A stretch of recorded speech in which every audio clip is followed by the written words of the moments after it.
BMC में भाजपा शिंदे गुट के सामने उद्धव और राज ठाकरे की नहीं चली।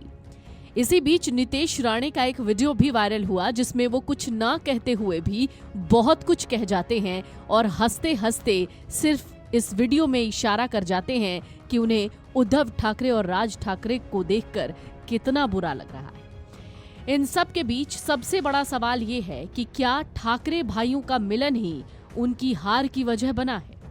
मुंबई नगर निगम यानी बीएमसी के चुनावों ने महाराष्ट्र की राजनीति में एक बड़ा संदेश दिया।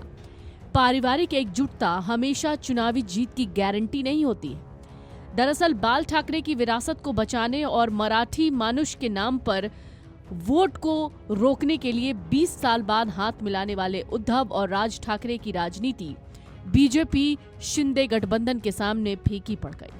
देश की सबसे अमीर नगर निगम देश भर की जिस पर निगाहें थीं, इसे पाने के लिए 20 सालों बाद बिछड़े हुए चचेरे भाई उद्धव और राज ठाकरे ने हाथ मिलाया, जिसका मकसद मराठी वोटों को एकजुट करना था। बाल ठाकरे की विरासत को उनके सहयोगी एकनाथ शिंदे से वापस लेना था, लेकिन अफसोस ये गठबंधन सफल नहीं हो पाया। उद्धव ठाकरे, जिन्होंने एक बार अपने लंबे समय के सहयोगी बीजेपी से नाता तोड़कर कांग्रेस और शरद पवार की एनसीपी के साथ गठबंधन किया था, इसके बावजूद मुंबई में शिवसेना उद्धव ठाकरे गुट और एमएनएस का गठबंधन पूरी तरह पिछड़ गया। वहीं महायुति यानी बीजेपी और शिंदे गुट ने कुल 118 सीटें जीती, जो बीएमसी में बहुमत के आंकड़े से 4 सीटें ज्यादा है। कुल मिलाकर ये साफ हो गया कि ठाकरे परिवार का एक साथ आना कोई काम नहीं आया। इसका मुख्य कारण शायद उनके चचेरे भाई थे। बीजेपी और शिंदे गुट ने बहुमत से ज्यादा सीट हासिल की है, वहीं ठाकरे ब्रदर्स को तगड़ा झटका लगा। आपको याद होगा राज ठाकरे के कई बयान। राज ठाकरे ने गैर महाराष्ट्रियों के प्रति कड़ा रुख और मराठी गौरव का हिंसक प्रचार किया। इसमें उनके कार्यकर्ताओं ने मराठी न बोलने वालों की पिटाई करना भी शुरू किया था, जिसके कारण शिवसेना यूबीटी को विशेष रूप से गैर मराठी आबादी वाले वार्डों में नुकसान उठाना पड़ा। इसलिए ये अटकलें लगाई जा रही हैं कि एमएनएस ने उनकी पार्टी को वोट मिलने के बावजूद उद्धव ठाकरे के लिए अकेले या कांग्रेस के साथ चुनाव लड़ना शायद बेहतर होता, जिसने 11 वार्ड जीते हैं।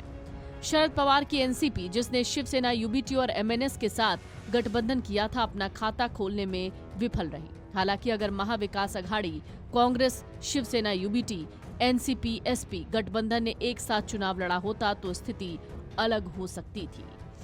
सिर्फ बीएमसी चुनाव के लिए उद्धव ठाकरे और राज ठाकरे ने अपनी आपसी दुश्मनी को खत्म किया था। हर जतन किए, साथ फोटो खिंचाने और घर आने जाने तक ऐसा माहौल बना दिया कि इन दोनों के एक होते ही पूरी मुंबई इनके पीछे चली जाएगी। उद्धव ठाकरे इतने कॉन्फिडेंस थे कि उन्होंने हाल में सहयोगी बने कांग्रेस और शरद पवार को भी दरकिनार कर दिया। नतीजा, इतने समय से बीएमसी पर काबिज ठाकरे राज खत्म हो गया। हालांकि इतनी बड़ी शिकस्त के बाद भी उद्धव ठाकरे की पार्टी शिवसेना यूबीटी का रिएक्शन अजीब था।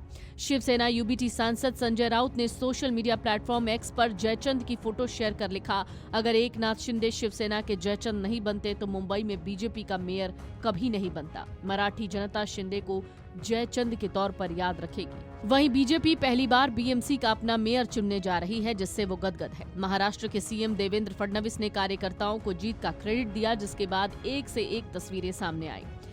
आखिर 2024 के लोकसभा चुनाव के दौरान बहुत अच्छा प्रदर्शन करने वाले उद्धव ठाकरे को पहले विधानसभा चुनाव और फिर महाराष्ट्र निकाय चुनाव सहित बीएमसी में झटका लगा। जवाब कुछ इतना ही है कि 2024 लोकसभा चुनाव के दौरान बीजेपी 400 के पार के रथ पर सवार थी। विपक्ष को उम्मीद ही नहीं थी कि वो टक्कर भी दे सकती है। यही कारण था कि पूरा विपक्ष एकजुट होकर लड़ा। महाराष्ट्र में भी कांग्रेस, उद्धव ठाकरे, शरद पवार की पार्टियों में सीटों का बंटवारा बहुत आराम से हो गया। लेकिन लोकसभा चुनाव में अच्छे प्रदर्शन से उद्धव ठाकरे को ये यकीन हो गया कि वो जीत उनकी बदौलत मिली है। विधानसभा चुनाव आते आते ये यकीन इतना पुख्ता हो गया कि कांग्रेस और शरद पवार को अकेले चुनाव लड़ने तक की धमकी देने लगे। इससे गठबंधन में दरार पड़ी। नतीजा इतिहास बन गया। मुंबई समेत पूरे महाराष्ट्र के वोटर ठाकरे भाइयों की विचारधारा को लेकर असमंजस में थे। उद्धव ठाकरे ने बीजेपी से नाता ये कहकर तोड़ा था कि बीजेपी उनकी पार्टी समाप्त करना चाहती है। हिंदुत्व की विचारधारा से सेक्युलर बनकर कांग्रेस और शरद पवार से गठबंधन किया, मगर फिर इस गठबंधन से भी अलग हो गए। इसी तरह राज ठाकरे भी हर चुनाव में अलग एजेंडे के साथ दिखते रहे। कभी बीजेपी का सहयोग, कभी पीएम मोदी का सहयोग, कभी शिंदे का सहयोग, अंत में उद्धव ठाकरे का सहयोग। इतनी जल्दी जल्दी विचारधारा बदलने से कट्टर हिंदू वोटरों से हाथ धो चुके ठाकरे भाइयों के हाथ से मराठा वोटर भी निकल गए। वीडियो डेस्क अमरउजाला.com। अगर आप ये वीडियो YouTube पर देख रहे हैं तो हमारे चैनल को सब्सक्राइब कर बेल आइकन दबाएं और Facebook पर देख रहे हैं तो हमारे पेज को लाइक करें।